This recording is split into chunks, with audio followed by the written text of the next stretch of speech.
How would you feel if a man who has been accused of raping his stepdaughter, has been in prison for 7 years, and who is working with his wife to take control over your country was your leader? I know I would feel very defeated and scared. This is how many people of Nicaragua feel with their leader, Daniel Ortega. Hi, I am Megan Milroy, and today I'm going to be giving you guys a presentation over the life of Daniel Ortega and his governing style of Nicaragua and his success as a dictator. Daniel Ortega was born in a financially struggling childhood. He was often found helping his father with work in the weekdays. However, once he started to get older, Ortega would find himself getting into trouble with his older brother. At first, it wasn't so serious, but then things started to pick up. Shortly after they moved to the city of Managua, Ortega's brother Camilo died in a revolt in the city. Ortega took his brother's death very seriously and continued to revolt in aggressive ways. Ortega would soon find himself spending 7 years in prison after robbing a bank in their hometown. Through all of this trouble, Daniel Ortega finally started to get his act together so he would be eligible to run for presidency of Nicaragua. It was not until 2006 that his success would show and he would finally be elected as president. This was a huge milestone in his life because he was running for president since 1990.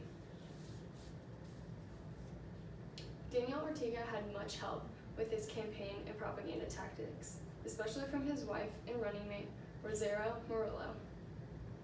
Murillo and Ortega would continue to work together so they would rise to the top and succeed together. Murillo was very helpful when it came to his propaganda tactics and his image. She worked to change poster images from less intimidating to more happy and approachable.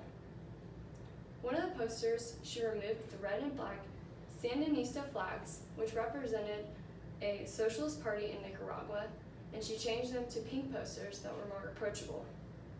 In doing this, Murillo helped portray Ortega's image from a less intimidating man to a more approachable. Unlike his posters portrayed him, Ortega was known to be powerful and intimidating with his governing style.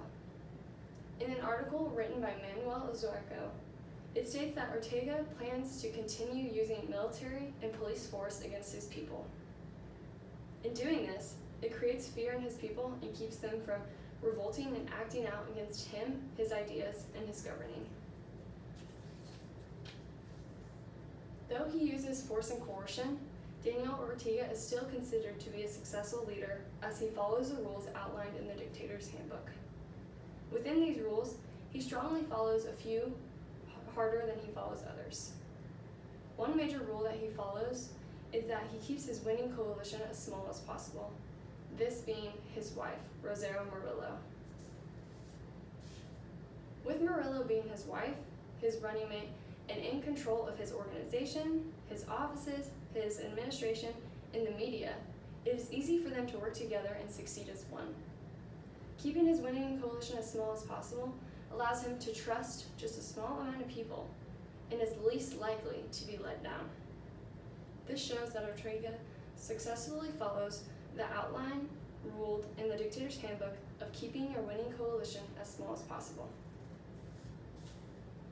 Although Ortega is known to be a forceful and cruel man, that does not change the fact that he is a very successful dictator of Nicaragua.